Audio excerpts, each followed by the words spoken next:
அனைவருக்கும் வணக்கம். இந்த வாரம் நாமினேஷனில் விசித்ராமா வரல இல்லையா, அதனால பார்த்தீங்கன்னா அந்த பூமர் கும்பல்லாம் வந்து கதை ஆரம்பிச்சிட்டாங்க. அதில் இந்த குட்டி பூமர் மணி இருக்கார்ல, அவர் சொல்கிறாரு, இந்த தடவை பார்த்தீங்கன்னா விசித்ராமா நாமினேஷன் வந்து மிஸ் ஆயிட்டாங்க அப்படிங்கிற மாதிரி பார்த்தீங்கன்னா அந்த ஆள் வந்து ஃபஸ்ட்டு எடுத்தோடனே கதற ஆரம்பிச்சிட்டான் அப்படின்னு தான் சொல்லணும். ஃபஸ்ட் எடுத்தோடனே அந்த குரூப்போட தலைவன் விஷ்ணு வந்து ஆரம்பிக்கிறாரு. இந்த வாரம் நாமினேஷன் வந்து டைட்டாக இருந்துச்சு, பிக் பாஸ் வந்து கரெக்டாக முடிவெடுத்து கரெக்டாக எல்லாத்தையும் தூக்கி வந்து பார்த்தீங்கன்னா நாமினேஷன் வந்து போட்டார். முன்னாடியெல்லாம் 3 ஓட்டு போட்டால் தான் பார்த்தீங்கன்னா நாமினேஷன் வந்து விடுவார், இப்போ பார்த்தீங்கன்னா 2 ஓட்லேயே கொண்டு வந்து விட்டார் அப்படிங்கிற மாதிரி சொல்லிட்டு, ஃபஸ்ட்டு தினேஷ் நீங்கள் வந்து சரியான ஆளை வந்து ஃபஸ்ட் எடுத்து நாமினேஷன் பண்ணீங்க அப்படின்னோடனே, ஆமாம் நான் சரியாக வந்து ஃபஸ்ட்டு விசித்ரா பண்ணேன், அப்புறம் வந்து நிக்சன் பண்ணேன். நிக்சன் பண்ணால பார்த்தீங்கன்னா எனக்கு எடுத்து வந்த ரவீனா அதுக்கப்புறம் அர்ச்சனா அவங்க வந்து பார்த்தீங்கன்னா கரெக்டாக அதை வந்து பண்ணிட்டாங்க. டே புள்ளி கேங்கு பூமர் கேங்கு அப்படிங்கிற மாதிரி தான் இருக்குது.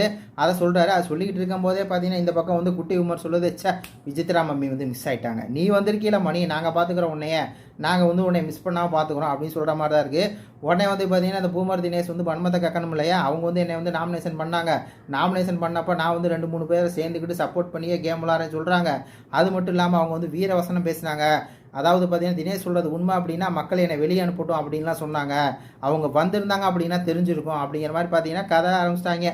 நீ என்ன கதர் வேணா கதர் ராஜா, ஒரு பக்கம் வந்து பார்த்தீங்கன்னா பூமர் தினேஷ் பெரிய பூமர், இன்னொரு பக்கம் சின்ன பூமர் மணி, நீங்கள் என்ன வேணால் கதருங்க, என்ன கதறினாலும் சரி விசித்ரா வெளியே போக வாய்ப்பே இல்லை, ஃபைனலிஸ்ட் அப்படின்னு சொல்லி மக்கள் முடிவு பண்ணிட்டாங்க அப்படிங்கிற மாதிரி தான் இருக்குது. இது பற்றி உங்கள் கருத்துக்களை சொல்லுங்கள். நன்றி, வணக்கம்.